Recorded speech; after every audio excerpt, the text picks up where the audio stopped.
Allah kadang akan mengabulkan, kadang akan memberikan rahmat kepada kita kalau dalam hati kita sedikit pun ada mengandung kesombongan. Allah kadang akan memberikan rahmat kepada kita kalau dalam hati kita ada merasa kesucian. Allah akan mendatangkan rahmat kepada kita di waktu kita merasa bahwa diri kita ini hina, diri kita penuh dengan dosa. Nah, di saat itu Allah akan memberikan rahmatnya.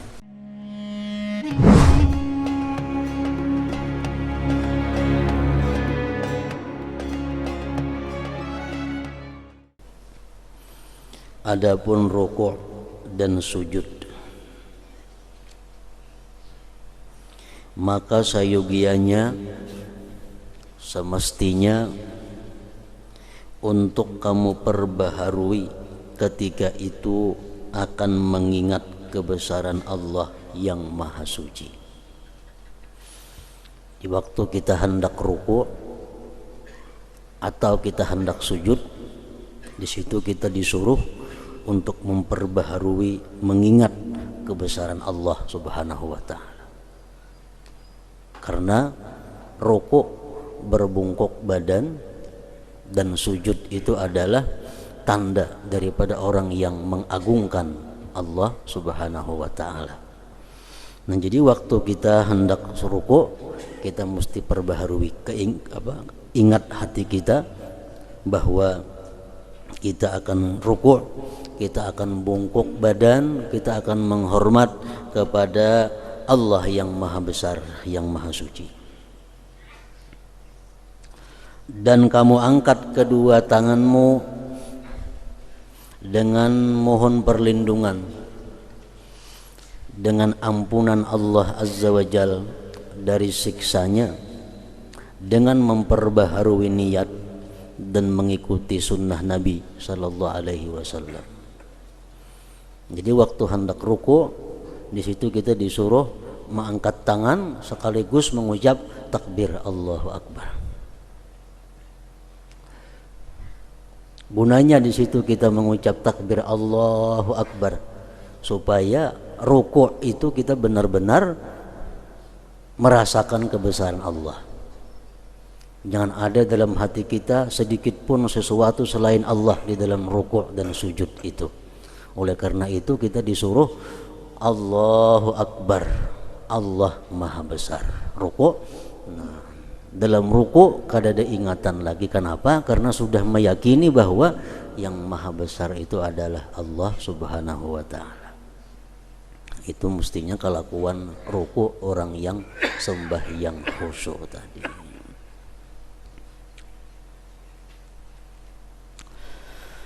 Kemudian kamu mulai lagi di waktu rukuk itu, kita mulai dengan menghinakan dan merendahkan diri kepadanya dengan rukukmu itu. Bila kita ingat bahwa Allah yang maha besar, Allah yang maha suci, di situ kita ingat bahwa kita adalah maha hina dan maha rendah. Dan kamu bersungguh-sungguh dalam melunakkan hatimu dan memperbaharui khusyukmu, dan kamu rasakan hal itu akan kemuliaan Tuhanmu dan kesia-siaanmu serta ketinggian Tuhan.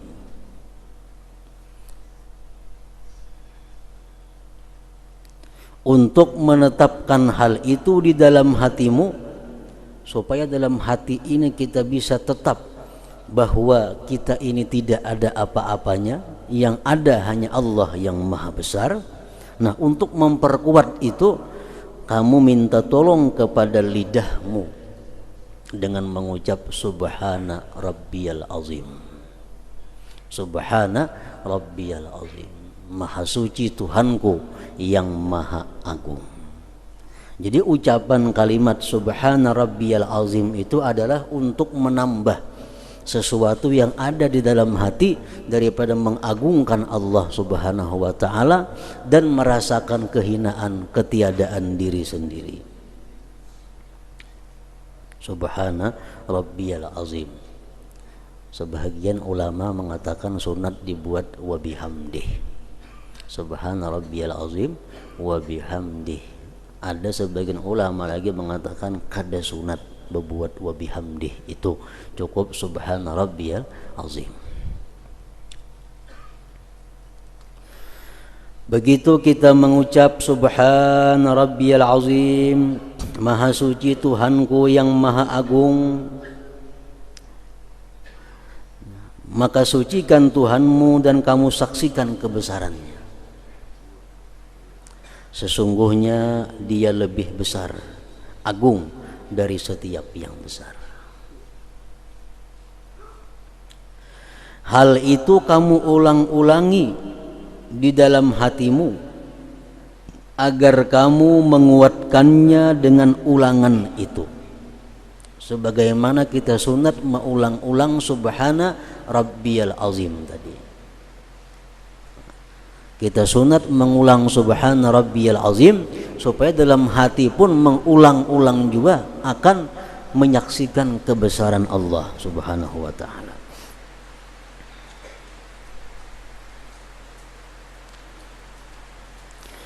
Kemudian kamu bangkit dari ruku'.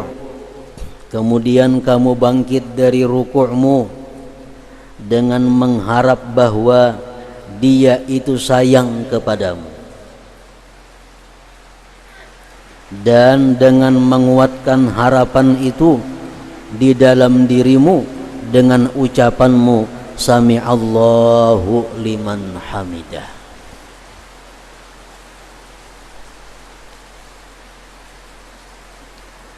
Semoga Allah mendengar orang yang memujinya. Jadi waktu kita mengucap sami Allahu liman hamidah, kita sudah paham artinya bahwa Allah mendengar orang yang memujinya. Dalam hati kita di situ ada berharap bahwa kita ini disayangi oleh Allah. Nah, waktu mengucap sami Allahu liman hamidah, dalam hati ada harapan bahwa aku ini disayang oleh Allah.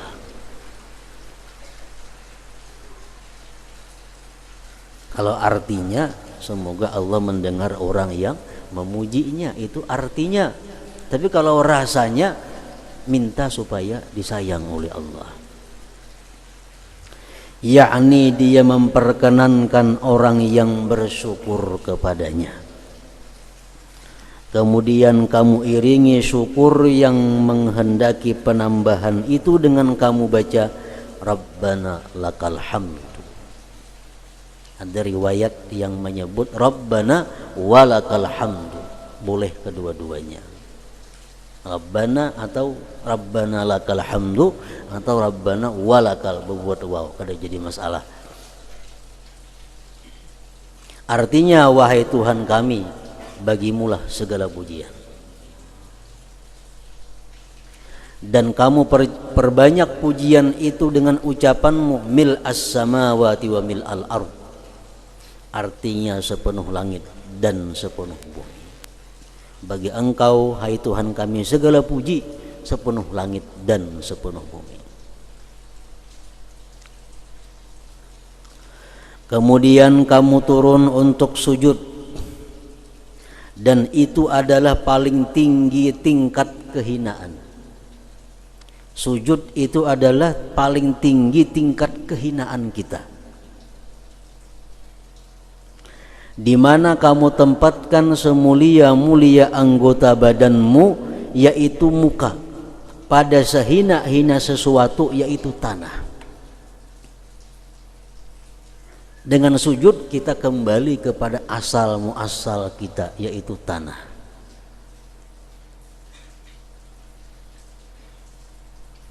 Jika mungkin bagimu untuk tidak meletakkan pemisah antara keduanya, lalu kamu sujud di atas tanah, maka lakukanlah. Itu lebih baik. Sunat lagi hukumnya. Kalau kita hakun sujud kada berdeti karang di tanah wara, macam Sayyidina Umar bin Abdul Aziz, khalifah pertama Amirul Mukminin di abad pertama. Beliau waktu sujud kada mau sujud di sejadah, kada mau sujud di hambal, mesti harus di tanah. karena itu lebih menunjukkan kehinaan seseorang. Sesungguhnya hal itu lebih menarik kepada kekhusyuan dan lebih menunjukkan kepada kehinaan. Apabila kamu letakkan dirimu di tempat kehinaan, maka ketahuilah bahwasanya kamu telah menempatkannya di tempatnya.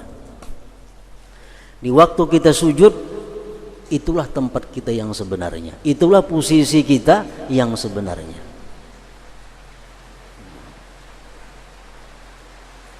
Apabila kamu letakkan dirimu di tempat kehinaan, dahi diandak di tanah tadi, maka ketahuilah bahwasanya kamu telah menempatkannya di tempatnya. Dan kamu kembalikan cabang kepada asalnya. Artinya apa? Kalau diri kita ini kaya, kalau diri kita ini mulia, kalau diri kita ini berilmu, itu hanya cabang, itu hanya mendatang. Yang sebenarnya diri kita adalah tanah, ada apa-apa. Nah, dengan adanya sujud kita kembalikan cabang kepada asalnya, itu maksudnya. Karena sesungguhnya kamu diciptakan dari tanah dan kepadanya pula kamu kembali.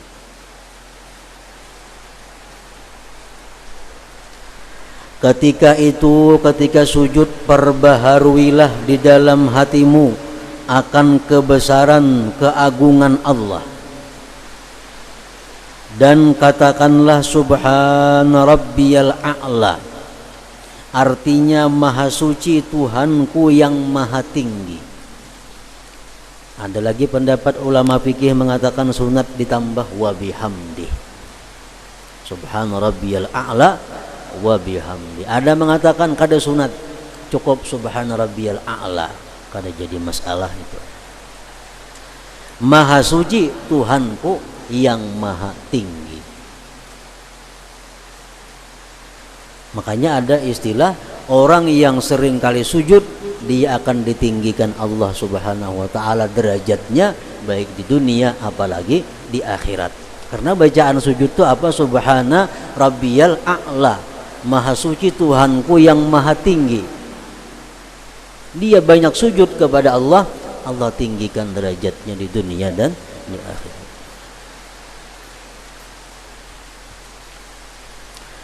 Dan kuatkanlah dengan diulang-ulangkan subhana rabbiyal a'la wa bihamdi subhana rabbiyal a'la, karena sekali bacaan itu lemah pengaruhnya. Sunat mengulang 3 kali. Apabila hatimu telah lunak, sudah merasa bahwa benar-benar hina, sudah merasa bahwa kita kembali kepada asalnya sujud, dan hal itu telah jelas, maka hendaklah kamu benarkan harapanmu terhadap rahmat Allah.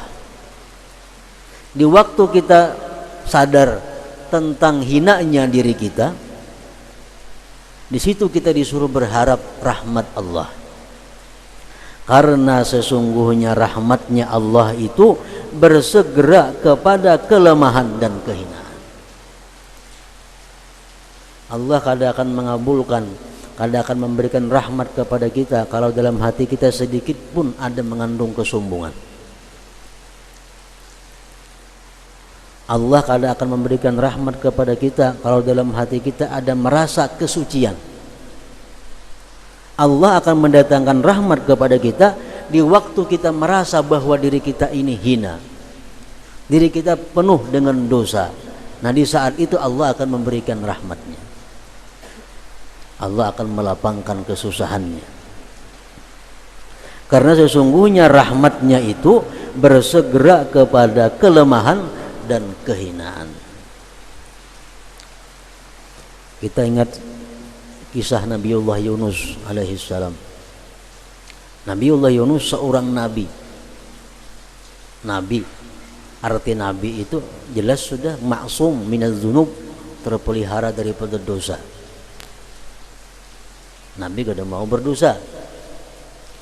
Nah, begitu Nabi Yunus dalam kesusahan, dalam kesengsaraan, di dalam laut, di dalam iwak lagi.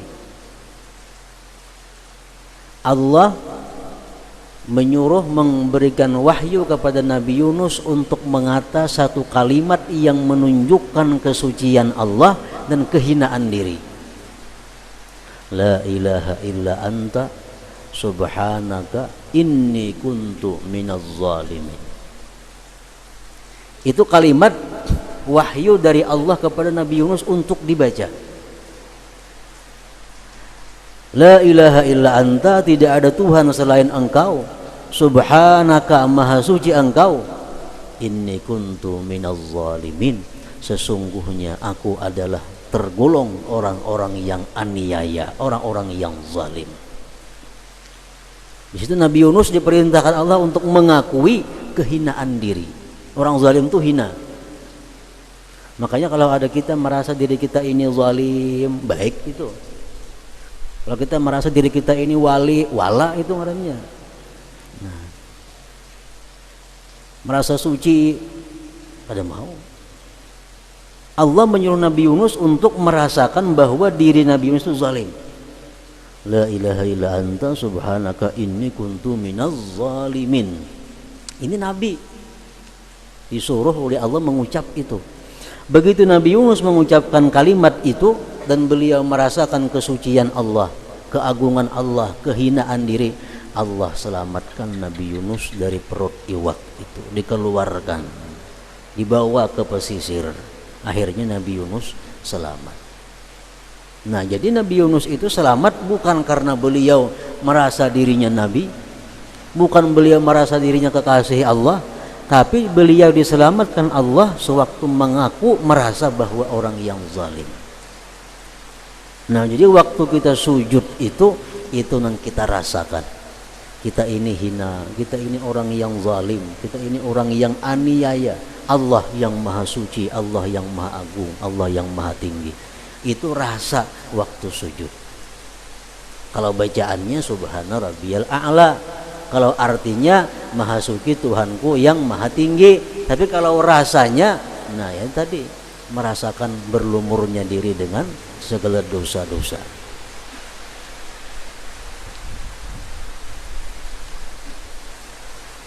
Di dalam kitab Al-Hikam, di situ disebutkan bahwa doa itu sangat baik apabila sebelum berdoa itu kita bertawassul dengan kepakiran kita, dengan kepakiran kita. Allahumma inni as'aluka bifakri ilaika. Ya Allah, aku minta kepada Engkau dengan kepakiranku kepada Engkau. Nah, berarti kita mengaku bahwa kita ini fakir. Kita mengaku diri kita ini berhajat kepada Allah. Allahumma inni as'aluka bifakri ilaika. Ya Allah, aku minta kepada Engkau dengan kepakiran yang ada padaku. Paling baik bertawassul menurut pengarang hikam itu adalah bertawassul dengan kepakiran diri.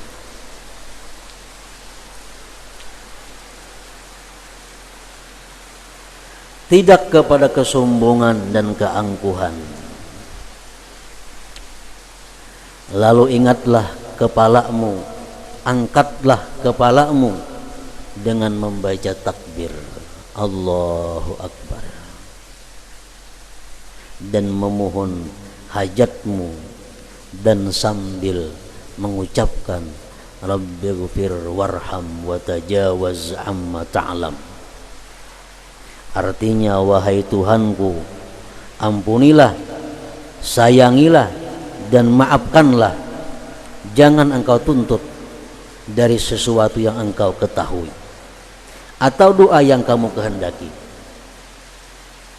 Ini doa dalam duduk antara dua sujud, macam-macam doanya. Salah satu doa itu adalah Rabbighfir warham wa tajawaz amma ta'lam. Itu doa duduk antara dua sujud. Kalau kada hendak itu nang kayak biasa kita, Allahumma ghfirli rabbighfirli warhamni warzuqni wajburni wahdini wa'afini wa'fu anni. Nah, jadi letaknya doa di situ, sesudah kita meninggikan Allah yang maha tinggi, sesudah kita merasakan kehinaan diri, kita bangkit lalu berdoa. Nah, di waktu itu doa sangat mungkin untuk cepat dikabulkan oleh Allah Subhanahu wa taala. Di mana sebelum berdoa kita sudah mengucapkan kalimat-kalimat mensucikan Allah. Sebelum berdoa kita sudah merasakan kehinaan dan kekotoran diri. Hanya kita berdoa, Rabbighfirli, ya Allah, ya Tuhan ampuni aku, warhamni, sayangi aku, warzuqni, berikan aku rezeki, wajburni, wahdini, wa'afini, wa'fu anni.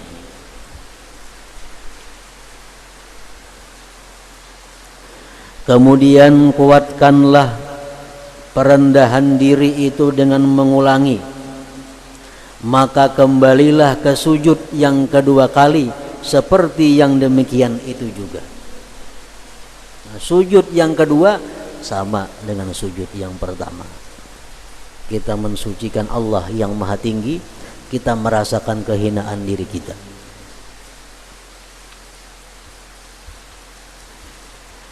Adapun tasyahud, apabila kamu duduk untuknya, maka duduklah dengan beradab.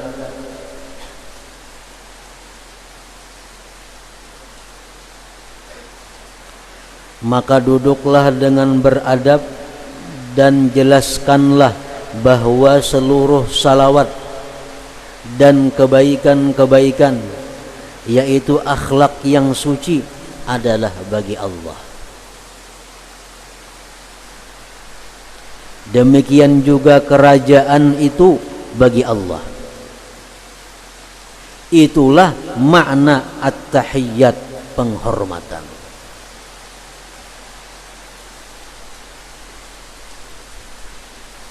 Kita baca at-tahiyyatul mubarakatus salawatut tayyibatu lillah.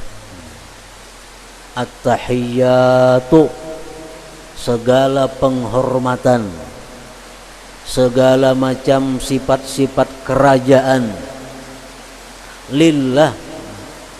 At-tahiyyatu, segala macam penghormatan, segala macam sifat-sifat kerajaan, al-mubarakatu, yang penuh berkah, yang penuh dengan kebaikan. As-salawatu tayyibatu, sembahyang-sembahyang. At-tayyibatu, kalimat-kalimat yang indah, kalimat-kalimat yang suci. Lillah, itu hanya milik Allah, itu hanya bagi Allah. Nah, itu yang sempurna. Amunnya dibacanya at-tahiyyatu lillah, boleh aja juga. Anak ringkas misalnya at-tahiyyatu lillah, boleh. Cuman yang bagus ya tadi at-tahiyyatul mubarakatus salawatut tayyibatu lillah.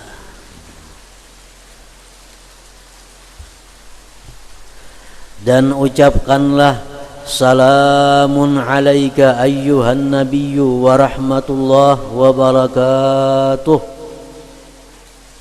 Kalau kita sudah mahir membaca ba'alif lam, assalamu alaika ayyuhan nabiyyu wa rahmatullah wa barakatuh. Boleh dan lebih afdal memakai alif lam. Cuma ini sekurang-kurangnya salamun alaika ayyuhan nabiyyu wa rahmatullah wa barakatuh. Artinya semoga kesejahteraan, rahmat dan berkah Allah atasmu wahai Nabi.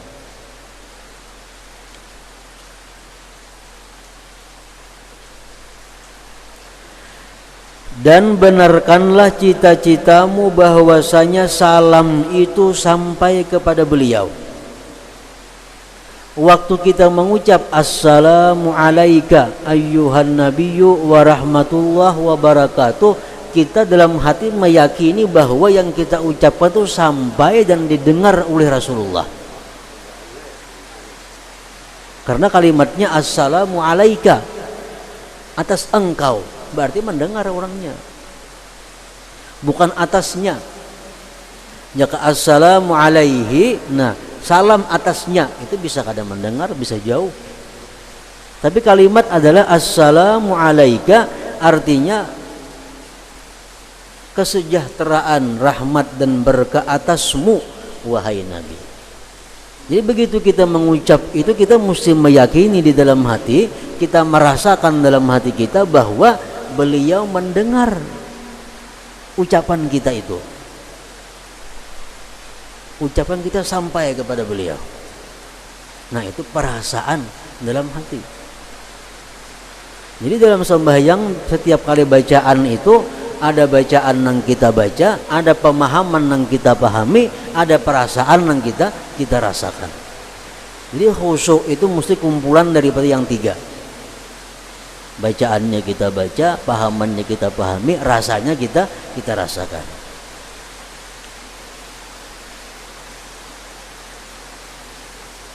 Dan benarkanlah cita-citamu bahwasanya salam itu sampai kepada beliau dan beliau membalas atasmu dengan sesuatu yang lebih sempurna daripadanya.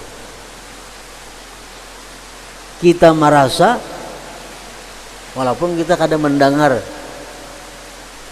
cukup merasa, kita merasa bahwa Nabi kita menyahut salam itu.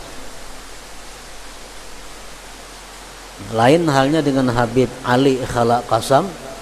Beliau setiap kali mengucap assalamu alayka ayyuhan nabiyyu wa rahmatullahi wa barakatuh, beliau kada beampih kecuali sini mendengar seorang talinga sidin Rasulullah menyahut. Kalau kita cukup merasa, kita merasa bahwa Rasulullah mendengar, Rasulullah membalas. Jadi Habib Ali Khala Qasam itu kalau nyesin membaca tasahud panjang.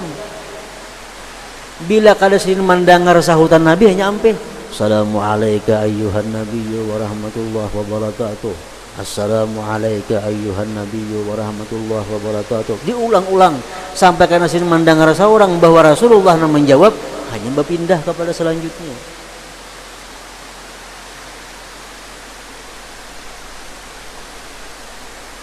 Dan benarkanlah cita-citamu bahwasanya salam itu sampai kepada beliau dan beliau membalas atasmu dengan sesuatu yang lebih sempurna daripadanya. Kemudian ucapkanlah salam atas dirimu dan seluruh hamba Allah yang saleh.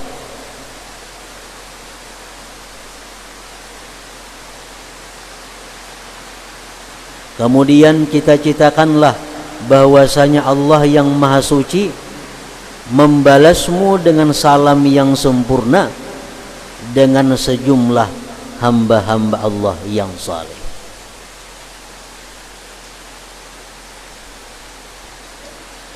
Jadi orang-orang yang saleh itu pasti selamat,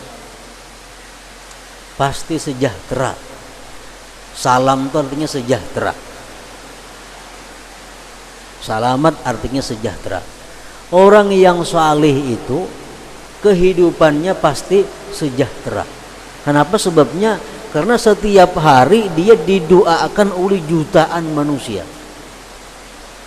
Assalamu alayna wa ala ibadillahis salihin. Berapa kali sehari kita membaca itu? Assalamu alayna wa ala ibadillahis salihin. Assalamu alayna wa ala ibadillah salihin.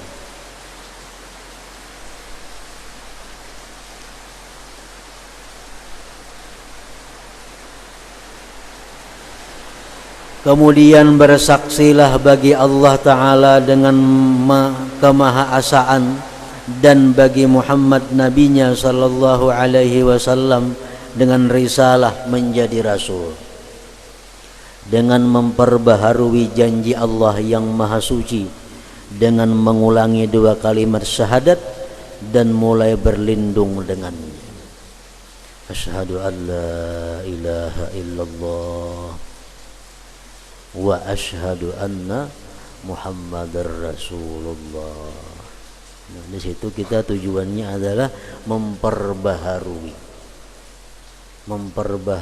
i'tikad kita, memperbaharui keyakinan kita, memperbaharui syahadat kita. Asyhadu an la ilaha illallah, aku bersaksi bahwa tidak ada Tuhan selain Allah, dan aku bersaksi bahwa Muhammad adalah Rasulullah. Kemudian berdoalah di akhir salatmu dengan doa yang maksur, doa yang diajarkan Rasulullah sallallahu alaihi wasallam. Di situ kita boleh berdoa apa aja boleh. Sudah kita bersyahadat tadi, kemudian sudah salawat atas Nabi sallallahu alaihi wasallam, asyhadu an la ilaha illallah wa asyhadu anna Muhammadar Rasulullah, Allahumma shalli ala sayyidina Muhammad wa ala ali sayyidina Muhammad kama shallaita sampai habis, innaka Hamidum Majid. Nah, sesudah itu kita berdoa bebas, doa apa aja. Cuma ulama-ulama fikih mengatakan yang paling baik itu doa yang pernah diajarkan oleh Rasulullah sallallahu alaihi wasallam. Kemudian berdoalah di akhir salatmu dengan doa yang maksur. Allahumma ghfirli ma qaddamtu wa ma akhartu wa ma asrartu wa ma a'lantu wa ma asrabtu wa ma anta a'lamu bihi minni antal muqaddimu antal muakhiru la ilaha illa anta astaghfiruka wa atubu ilaik.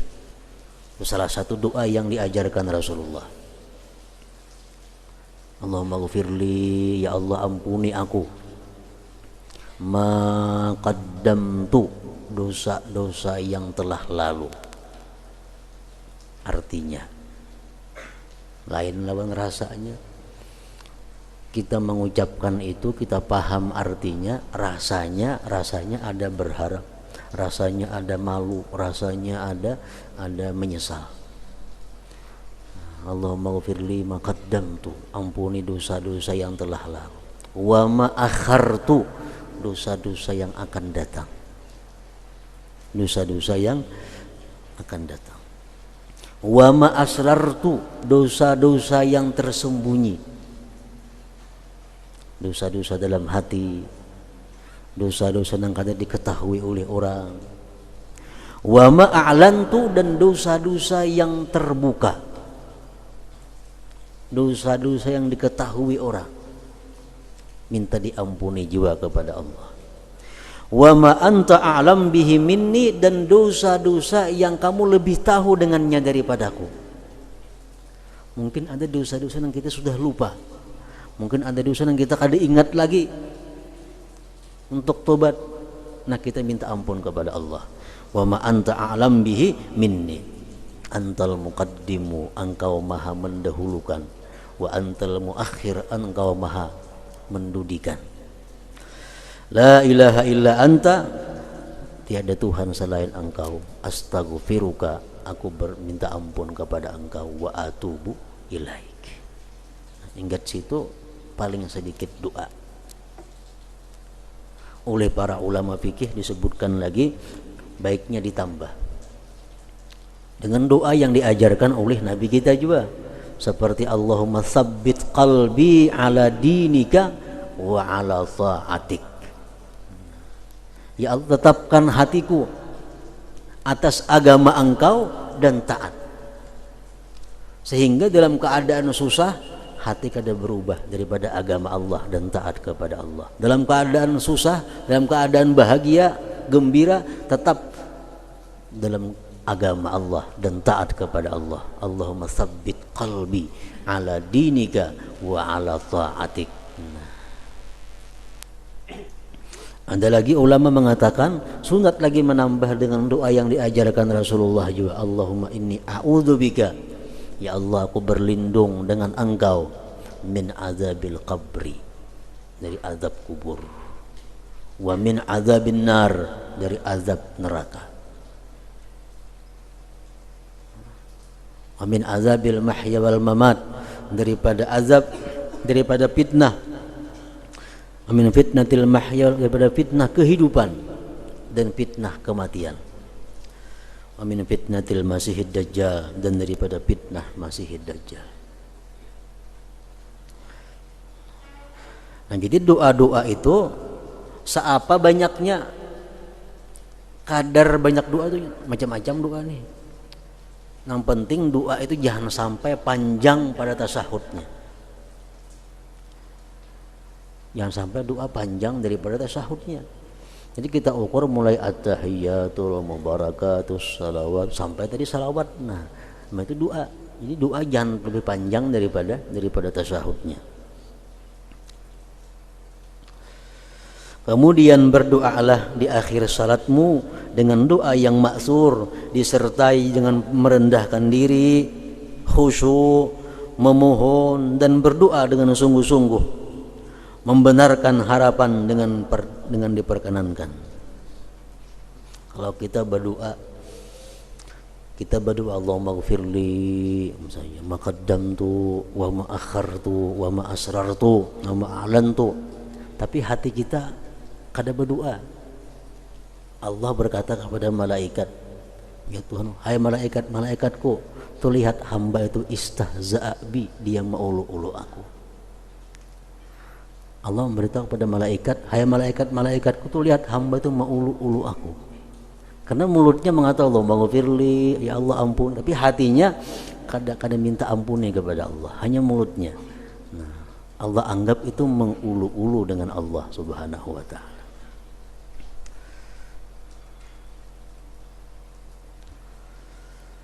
Nah, jadi mesti membaca doa tadi paham yang dimaksud, ditambah paham ada rasa lagi rendah diri, rasa khusyuk, mohon dan berdoa dengan sungguh-sungguh, membenarkan harapan dengan diperkenankan, dikabulkan. Sertakanlah dalam doamu akan kedua orang tuamu dan seluruh kaum mukminin. Nah, ini hanya dalam kitab Ihya yang kita temui. Dalam kitab lain belum ada ditemui. Dalam Fathul Qarib, dalam Fathul Mu'in, dalam Parukunan, adalah buat mendoakan ibu bapa di situ. Nah, Imam Ghazali mengatakan hendaknya sebelum salam sembahyang itu doakan juga kedua orang tua. Misalnya kita tuntung membaca doa tadi, kita akhiri dengan waf'al kadzalik biwalidayya wal muslimin. Waf'al kadzalik biwalidayya wal muslimin. Ya Allah, perbuatlah seperti yang demikian hamba minta tadi dengan kedua orang tuaku dan kaum muslimin. Nah, itu mestinya dibuat itu. Sertakanlah dalam doamu akan kedua orang tuamu dan seluruh kaum mukminin. Ini sebelum salam mesti itu dibaca. Waf'al kadzalik, perbuat olehmu ya Allah dengan demikian yang aku minta tadi. Biwalidayya wal mukminin, nah, dengan kedua orang tuaku dan orang-orang yang beriman. Ketika salam, tujukanlah salam itu atas malaikat dan hadirin, dan niatkanlah mengakhiri salat dengan salam itu, dan rasakanlah syukur kepada Allah yang Maha Suci atas taufiknya menyempurnakan ketaatan ini, dan berprasangkalah bahwa kamu itu berpisah terakhir kali dengan salatmu ini, dan barangkali kamu tidak hidup sepertinya. Nabi SAW bersabda kepada orang yang diberinya wasiat, salli salata muwaddi'in, artinya salatlah seperti salat orang yang mau meninggalkan, berpisah dengan dunia. Jadi ini berfungsi baik sebelum sembahyang dan sesudah sembahyang. Kalau sebelum sembahyang fungsinya adalah membuat sembahyang hati-hati, karena kita menganggap sembahyang yang akan kita lakukan ini sembahyang terakhir dalam hidup kita. Imbah ini aku belum tentu sawar sembahyang. Ini sembahyang lalu hati-hati. Tuntung sembahyang pun bahwa menganggap sembahyangku tadi sembahyang terakhir. Kalau kita hati kuat kepada Allah agar itu bisa diterima, agar dimaafkan kesalahan kekurangannya. Jadi sabda Nabi yang mengatakan sembahyanglah kamu seperti sembahyang orang yang terakhir kali dalam dunia, itu berguna untuk di awal sembahyang dan di akhir sembahyang. Kemudian rasakanlah takut sesudah sembahyang dan malu karena kelalaian dalam salat. Dan takutlah bahwa salatmu tidak diterima dan kamu menjadi orang yang dimurkai karena dosa zahir atau batin. Maka salatmu ditolak di hadapanmu. Dalam pada itu kamu berharap Allah menerimanya dengan kemurahan dan anugerahnya. Jadi sesudah sembahyang itu artinya bujur-bujur ada antara khauf dan raja. Takut kalau sembahyang ini ditolak Allah, namun tetap berharap bisa diterimanya. Makanya imbah assalamualaikum warahmatullah, assalamualaikum warahmatullah. Nabi kita menyuruh kalimat apa yang diucapkan begitu? Astaghfirullah. Pasti sudah tuh. Astaghfirullah, sekurang-kurangnya astaghfirullah, astaghfirullah. Imbah sembahyang disuruh minta ampun, apalagi imbah berbuat dosa. Imbah sembahyang disuruh minta ampun. Kalau dalam sembahyang dia ada lupa, ada lalai, ada tersirat hati nang macam-macam. Yahya bin Wathab apabila sudah salat maka ia diam pada masa yang dikehendaki Allah. Lawas artinya dia mengevaluasi sembahyang tadi, di mana kesalahannya minta ampun lawan Tuhan, di mana ada tadi merasa kebaikannya bersyukur kepada Allah. Nah, sesudah sembahyang itu diketahui atasnya kesedihan salat. Ibrahim An-Nakhai setelah salat diam satu saat seolah-olah dia sakit. Ini adalah perincian salat orang-orang yang khusyuk, yaitu orang-orang yang khusyuk dalam salat mereka, orang-orang yang memelihara salat mereka, orang-orang yang selalu salat, dan orang-orang yang munajat kepada Allah menurut kemampuan mereka dalam peribadatan. Maka hendaklah manusia itu menampilkan dirinya pada salat ini. Maka menurut kadar yang dimudahkan baginya, ia sayogianya untuk bergembira, dan atas sesuatu yang ia keluputan, maka sayogianya ia menyesal. Ini imbah sembahyang. Kita ingat tadi dalam ruku kita bagus, dalam ruku sujud merasa cocok sesuai aturan, nah kita gembira, kita syukur kepada Allah. Dan atas sesuatu yang ia keluputan, maka sayogianya ia menyesal. Dalam duduk antara dua sujud tadi kada ingat kepada Allah, nah menyesal. Dan dalam mengobati hal itu, sayogianya ia bersungguh-sungguh.